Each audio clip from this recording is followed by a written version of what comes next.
रियांश गर्ग जी।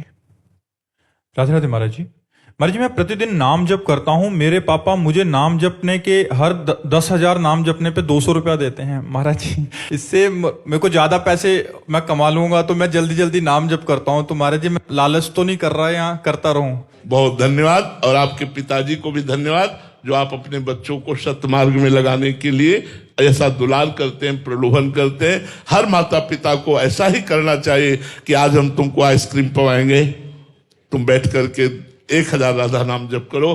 देखो आज हम तुमको अमुक जगह ले चलेंगे घुमाने, आप 2000 राधा नाम जप करो, बैठ करके हमें दिखाओ काउंटर में जप के। अगर 2000 बार तुम राधा नाम जप करोगे तो तुम जो चाहोगे हम तुम्हें ला के दे दे। ऐसे प्रलोभनों के द्वारा यदि हम भगवत भक्ति की शिक्षा दे, वही धन्य है माता पिता, वही धन्य है नाम जापक बालक। नाम प्रसंग कहे तु प्रदेश, जाया धर्म धन्य सो देश। धन्य सो कुल जय जन्म भयो, धन्य सो तात धन्य सो माय। संत सकल सुनो चितलाय, श्री हरिवंश प्रताप जस। जो नाम जापक है वो कुल धन्य हो जाता है, वो माता धन्य, वो पिता धन्य, वो प्रदेश धन्य हो जाता है जहाँ भगवान का भक्त जन्मता है। तो इनमें जो आप संस्कार डाल रहे हैं, ये संस्कार इनके जवानी में जब फलीभूत होंगे तो ये सदगृहस्थ भागवत होंगे, सदगृहस्थ धार्मिक पुरुष होंगे ये, क्योंकि नाम इनकी बुद्धि को परम पवित्र कर देगा।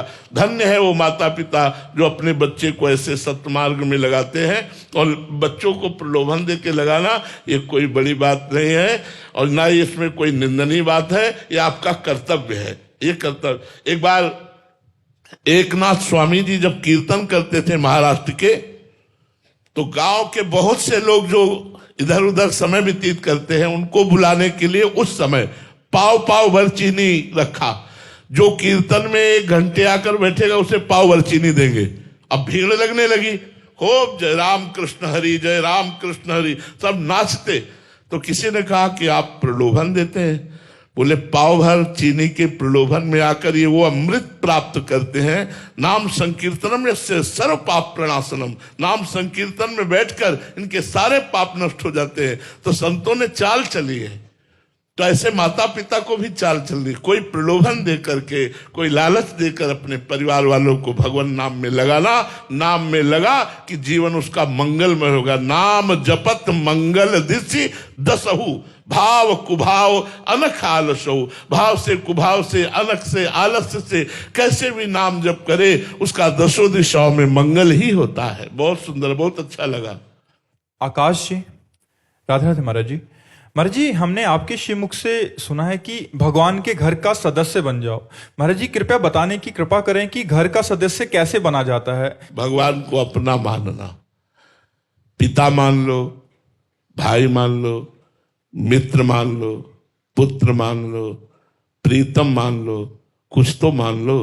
और ऐसा मानो कि जैसे उससे बड़ा कोई दोस्त हमारा नहीं, उससे बड़ा कोई प्रीतम हमारा नहीं। कुछ तो प्रभु को अपना मान लो। सांसारिक जैसे प्रेम करते हो ऐसे एक हिस्से में प्रेम तो प्रभु को दे दो। एक हिस्सा मानकर प्रभु मेरे पिता है। तो जैसे हम पिता से बात करते हैं वैसे हर समय में याद होना चाहिए। हम अपने पिता को कभी याद नहीं करते हो, कभी भूलते नहीं। दोनों बातें, पिताश्री जप नहीं करते पर कभी भूलते नहीं कि मेरा पिता कौन है। स्वप्न में भी हमें अगर दिखाया जाएगा तो लाखों लोगों के लोग बीच में हम अपने पिता को बिना प्रयास के पहचान लेंगे। क्यों? हमारा संबंध है, हमारे पिता हैं, हमारे दोस्त हैं, हमारे प्रीतम हैं, हमारे स्वामी हैं, हमारे सखा हैं। हम भगवान से कोई एक अपना संबंध मान ले और उसी संबंध को बार बार चिंतन करें तो भगवान से अपनापन हो जाएगा। अपनापन हो जाने का मतलब घर के हो जाना। अपनापन भगवान से, मेरे भगवान, मेरी प्रियाजू, मेरे लालजू, मेरे प्रीतम, मेरे स्वामी, मेरे सखा, मेरे जीवन सर्वस्व। तुमेव माता च पिता तुमेव, तुमेव बंधुश्च सखा तुमेव, तुमेव विद्या द्रविणं तुमेव, तुमेव सर्वम मम देव देव। आप ही सब कुछ मेरे हो।